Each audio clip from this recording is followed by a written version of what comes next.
How did you start with string walking? How did it all lead to string walking versus, say, freestyle? I didn't start with string walking. I started like most guys. I started hunting, shooting conventional, and I guess what led me into string walking was when I got into tournament shooting. There was some guys that were dabbling with it. They didn't do it all the way, did it on some distances and not all. And I tried it, but I had other problems. I was overbowed, really badly overbowed when I first started in tournaments. And I never even developed an anchor point. I was like, as soon as I touched right here, that was my anchor point. And I developed this horrible habit of snap shooting. And even when I started string walking, I had a problem. I would freeze under the target and snap shoot. Terrible. I mean, awful.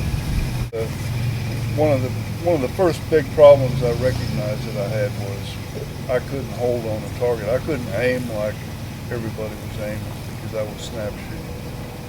And that's where I got into the shooting with a clicker. I had to. It made me aim, but even when I had the clicker on, I would aim better, but I would shoot through the clicker. And I'd tear my cock feather off every arrow. I've got some of the old original clippers we shot. Pretty cool. But the string walking came actually when I was in college. I joined a club up in Ames, and there was a guy up there named Max Sheeler, and he was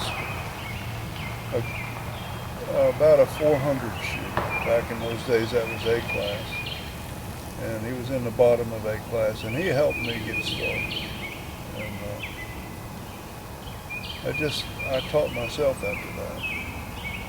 Except when I went to the Nationals, finally, after quite a few years,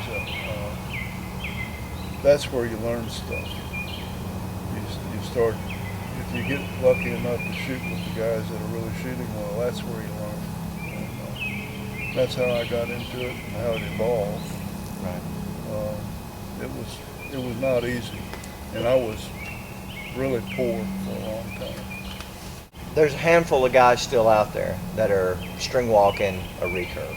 Yeah. And obviously you started out with the recurve.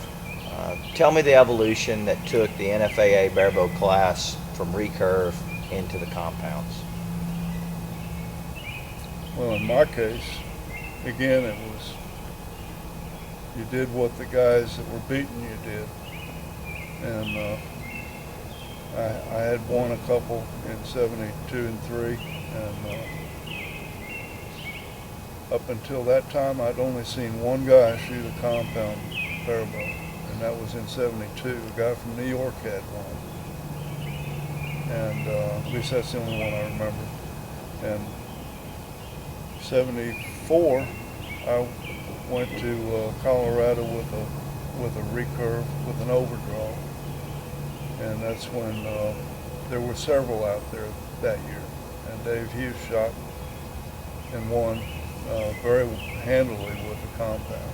And up until that time, everybody said, oh, you can't get good arrow flight out of a compound. I don't know how he did it, but he had beautiful arrow flight. And that pretty well showed everybody that, it can be done. And that's when it all switched over. You didn't find a recurve on target 1 or 2, I don't think, after that. What's the biggest difference? The biggest difference with a compound? The advantage.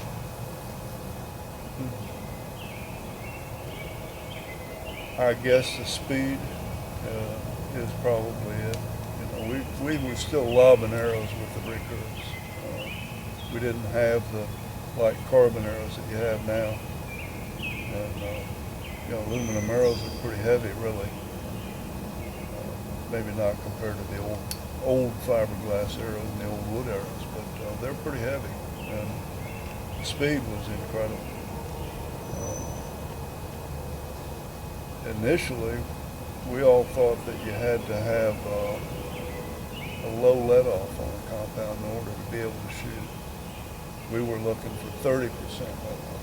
Huh. And they were hard to shoot. They wore you out, but you got the speed out of it. And then eventually they just kept increasing the let-off. And I think maybe some of those premonitions came true when they got to 65 and 80%, because it's hard to get off the string clean. Yeah. And originally we all thought we had to shoot 30 or 33% let off, which was common in the four-wheelers that came out initially. Those things were a bear to tune. Right. They were a nightmare.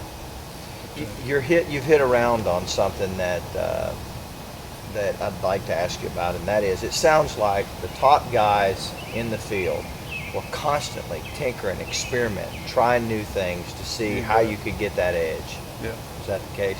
Yeah, it really was. And I can't speak for any of them, but I know, every time you went to a tournament, national especially, you learned something from somebody that they were doing different, and it was a lot of fun. You just kept playing with stuff. Is there a secret to good string walking? A secret?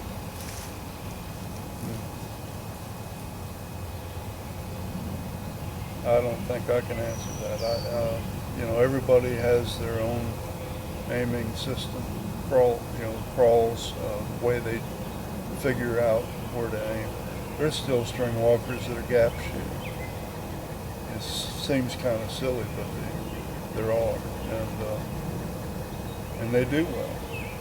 There's still barebow shooters that shoot one anchor and up under the knot, and they're in barebow class, and they shoot 500 every once in a while. In spite of themselves. Yeah,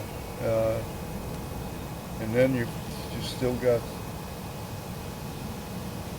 maybe you don't anymore, but for a long time we had guys like Jim Brown and Ben Rogers that shot in the bow hunter class that were essentially, barebow shooting, and they were right up there with everybody.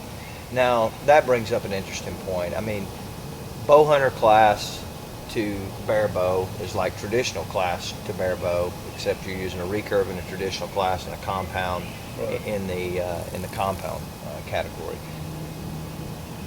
They're always close, but over the 40 years you've been competing at that level, is just being able to get your point on the dot by string walking, does that always carry the day at the end, pretty much?